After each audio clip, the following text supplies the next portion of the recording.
Ready to turn your passion for helping others into a professional coaching skill set?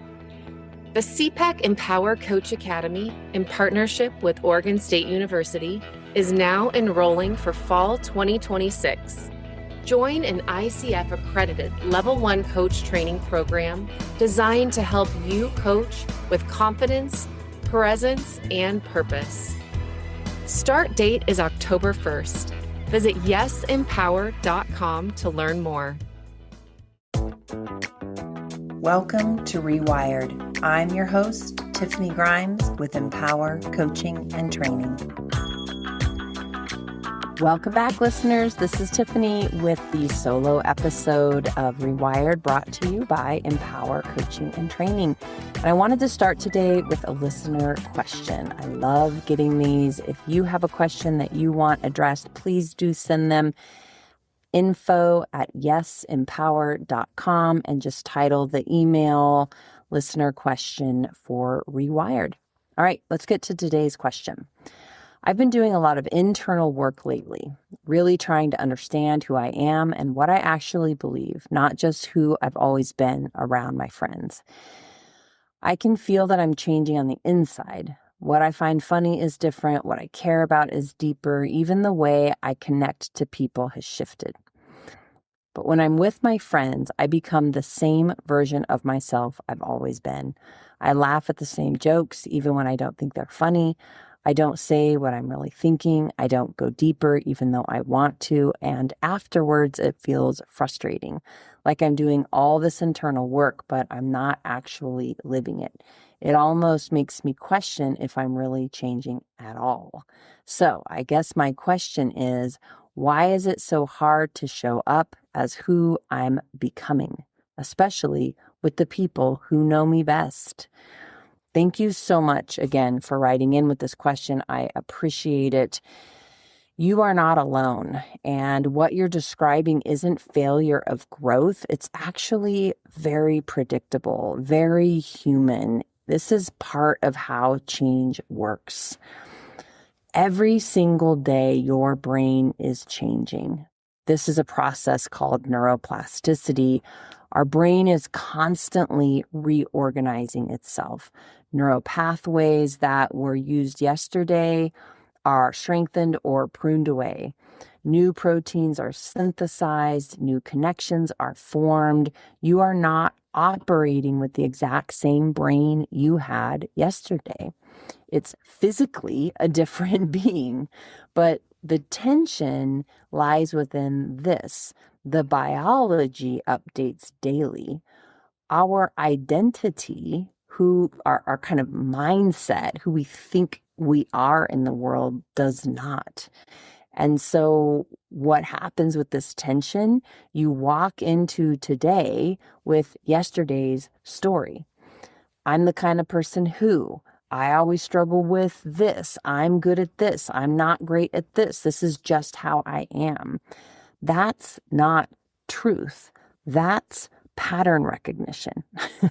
We're waking up, we're grabbing our old luggage, and we're running into each new day, even though we have a quote unquote new brain to be working with. Your brain is predictive. It uses past experiences to decide what to pay attention to, what to feel, and how to respond. So if your identity stays anchored in the past, your brain will keep recreating it. This is where cognitive reappraisal comes in. So let's talk about cognitive reappraisal. Research from James Gross shows that how we frame an experience before an emotional response locks in one of the most powerful ways to regulate our emotions. Not suppress, not avoid, not distract, but reframe. We'll be back after a quick break. Your brain, your way. Cassie Lopez helps ADHD minds turn chaos into clarity, shame-free. Simple tools and real wins. Book coaching with Cassie today at yesempower.com.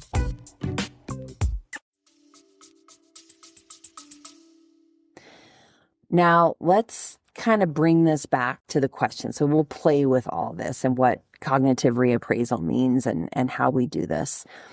So what the listener who wrote the question is experiencing has a name. It's called identity lag. Your internal world has shifted, but your external patterns haven't caught up yet.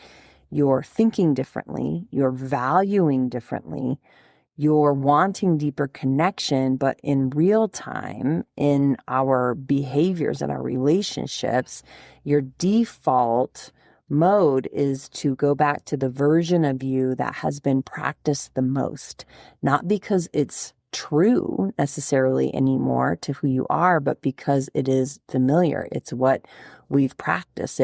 It's what feels safe to us. It's what we do without thinking, literally. And here's where this gets even more specific. Your brain is deeply contextual. It doesn't just learn you, it learns you in certain environments. So when you're with your friends, your brain activates these neural pathways that have been reinforced in that space. So this is the same people, same cues, same responses. Your brain essentially is saying, oh, I know who we are here, right? I know how to act. I know what to say. I know what to laugh at. I know who we are when we're with these people. And this, think about this with family, with friends, with work colleagues. That's not failure. That's efficiency. It's a safety mechanism, right? We know how to show up in these roles and we've practiced them sometimes our entire life, often decades. And underneath all of this is something even more just human, which is that we are wired for belonging. We're hardwired for connection. So your nervous system is constantly asking, clearly on the unconscious level, do I belong here? Am I safe here? And sometimes belonging wins over authenticity. So even if part of you is thinking, that's not funny anymore, or I want something deeper, another part of you is saying, just stay the same. This is great. Stay connected. Don't interrupt this. Don't rock the boat, right? This tension, it isn't weakness. This is your brain trying to protect connection, which is like the gas in the tank for the brain. We need to feel like we are part of something. And if we don't feel like we belong, we will go find connection in unhealthy places. We will go find a sense of belonging even if it's not safe or healthy for us, right? It's just part of how we exist as humans. So this is where your power lives, and this is going to bring us back to some of the topics we brought up before. So you don't control every thought that shows up, right? We can work with our thoughts when they show up, but we aren't necessarily controlling the thoughts as they enter. But you do have influence over what you reinforce and what thoughts you allow to take up space, because thoughts drive behavior. This is where people unintentionally give their power away, not because they're lazy, not because they lack motivation, but because they rehearse old identities. They revisit old evidence. They reinforce familiar patterns. And when I say they, I mean we. We all do this. What we practice, notice, and return to grows. What we practice strengthens. If we don't intentionally engage in this process, a few things happen. We default to yesterday's wiring. The brain is efficient. It will reuse old brain pathways if you don't interrupt them, and not just reuse them, but strengthen them. They get faster. Attention gets hijacked. Your attention is a finite resource. When it's scattered, your intention disappears. Identity becomes fixed. Even though your brain is adaptable, your story, becomes rigid and fixed and repeated. And that's where we get stuck. So it's new potential, old patterns, same results, right? So when you say, I'm doing all this internal work, but I'm not living into it, that's actually where we want to hone in. Your awareness has expanded, but your practiced behavior hasn't caught up yet. So internally, we are somewhere that our behaviors have not yet caught up with, or our identity as well. Insight doesn't create change. Just having the awareness doesn't mean we change what we do. Practice does. Change happens when you begin to interrupt old patterns in real. We'll be back after a quick break. Your relationship deserves the same care as your career. At Empower Coaching and Training, Couples Coaching with Satya supports professional couples who want to grow together, not just get through the week. Through strengths-based, neuroscience-informed coaching, couples build trust, deepen connection, and create shared direction, even during demanding seasons of life and work. If you're ready to invest in a more intentional partnership, explore couples coaching with Satya at yesempower.com. Time. So let's look at some real practical tools. This is, of course, for our listener who wrote the question, but for all of us, because we can all connect with this question. How do I match my behaviors with who I am becoming? So a couple things I want to walk us through here. The first one is to catch the moment. When you are with your friends or when you're in whatever situation is where you're wanting to see some shifts, and you feel that moment where, your friend tells the joke that doesn't align with belief systems, or somebody touches your shoulder and you've already put up some clear boundaries around not being touched without permission, right? Name that, notice it, catch the moment for yourself. I don't actually like this. You don't have to say it externally, internally. Here it is. Here's the moment. I don't agree with this humor, right? Whatever it is, you're naming it. Pause internally and name it. This is an old pattern.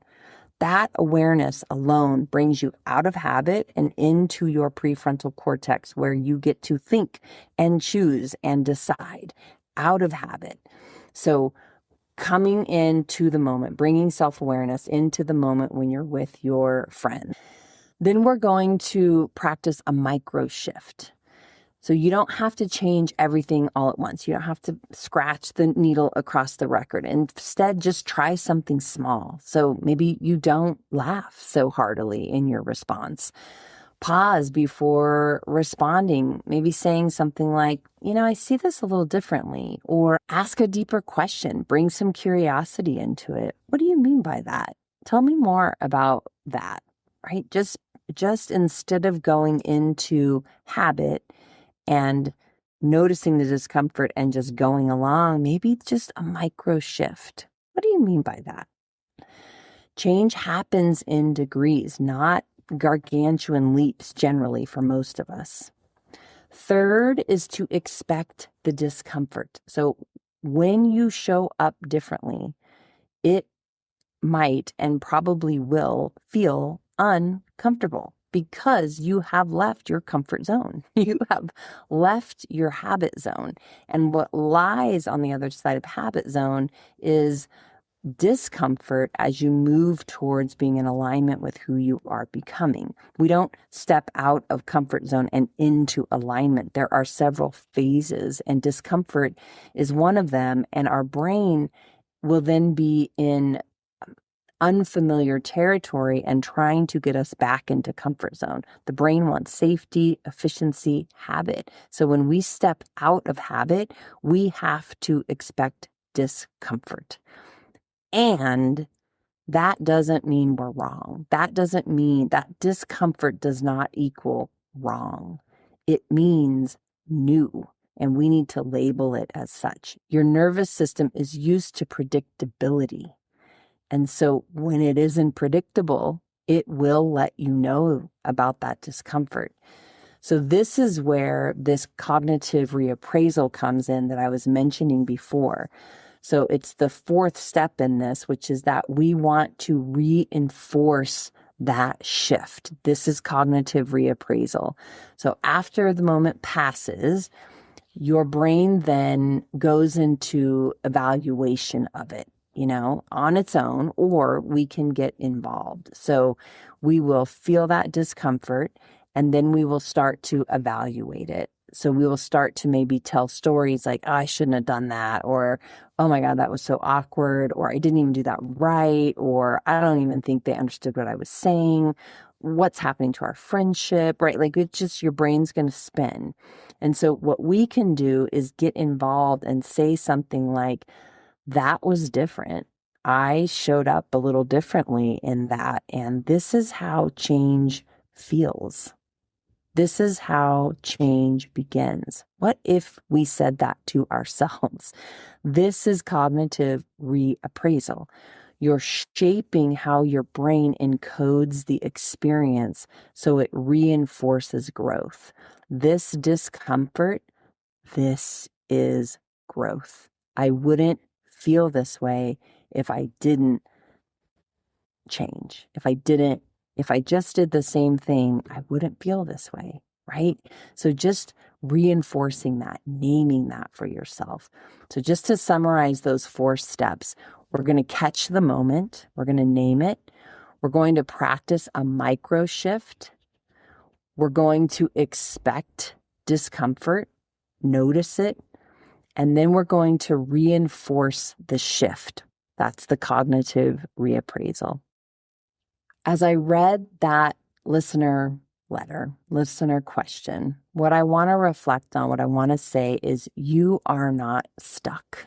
You are in the middle of a transition, and that can sometimes feel like stuckness, but it is a beautiful space. Your brain has already started the work. Now your job is to meet it there with identity and with behaviors using these steps that I outlined. Practice it. Interrupt old patterns. Choose just a little differently when that moment shows up, and know you will be uncomfortable. The version of you that you are becoming is there. It's ready. Now it's time to really let it all arrive.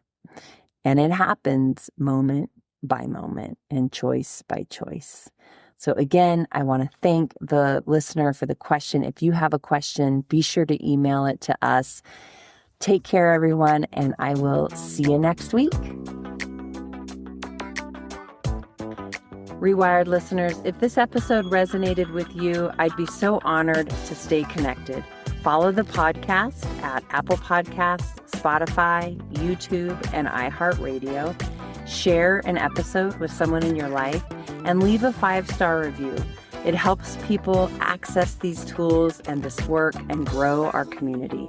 At Empower Coaching and Training, we believe that when you understand your brain, you gain the power to change your patterns, your relationships, and your life. If you're ready to go deeper, you can always learn more about coaching and resources at yesempower.com. And as always, listeners, notice what you're practicing, what you're returning to, and what you are rewiring. Until next time. Hey, it's Jen with Empower. If you've been enjoying the Rewired podcast, thank you. We're so glad you're here. And if you're ready to go deeper, visit us at yesempower.com and explore our personal and professional development workshops, our coaching academy, and our free weekly mindfulness broadcast. If the Rewired podcast resonates with you, there's more waiting for you at yesempower.com.